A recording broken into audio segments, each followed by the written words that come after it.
You know, I was a Christian counselor, and I found great success as a Christian counselor as I taught people Christian principles and values. That's the way I went about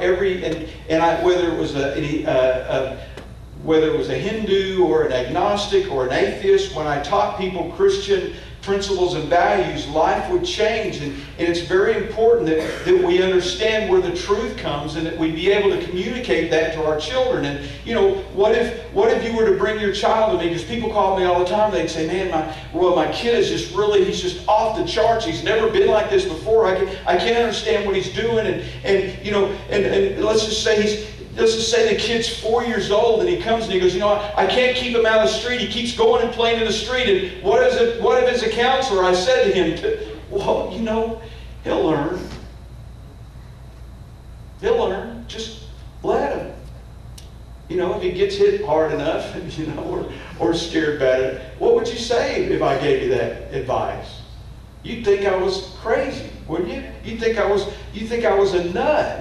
My daughter is, or you come to me and say, you know, my daughter's 7, and there's this man in the neighborhood who's just following her around all the time, and he invites her in, and he brings her candy, and he's talking to her all the time, and I, you know, she really feels like she likes this guy, and I don't know what to do, and if I was to say to you, well, you know, she's got to learn. It could be a good thing, and it might be a bad thing. You just kind of let her go.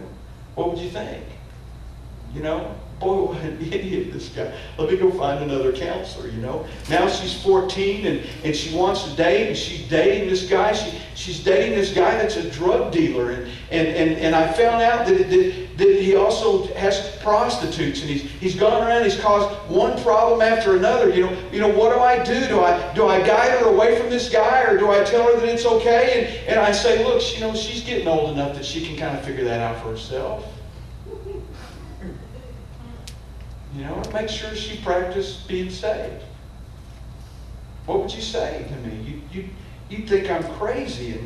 And then my 17-year-old son comes in, and what he's decided to do for a living is to collect cans. And he's going to live in your house, and he's going to collect cans. And that's just because it's really cool, and he doesn't have to work very hard, and he can collect enough to buy cigarettes. And as long as he can come home and get something to eat and sleep in an air conditioner, you know. And I'd say, well, you know, that's just the way it is. I mean, that's okay. You know, hopefully he'll get some gumption, and he'll get up and he'll do. You know, you'd say, I'm crazy, wouldn't you? You wouldn't come back for another counseling. Let me tell you something.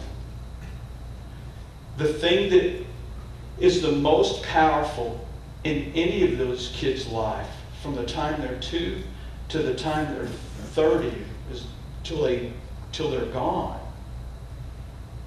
is where they're at spiritually. And I can't tell you how many times I've had parents tell me, I'm not going to force my spirituality on my kid. I'm going to let them decide for themselves.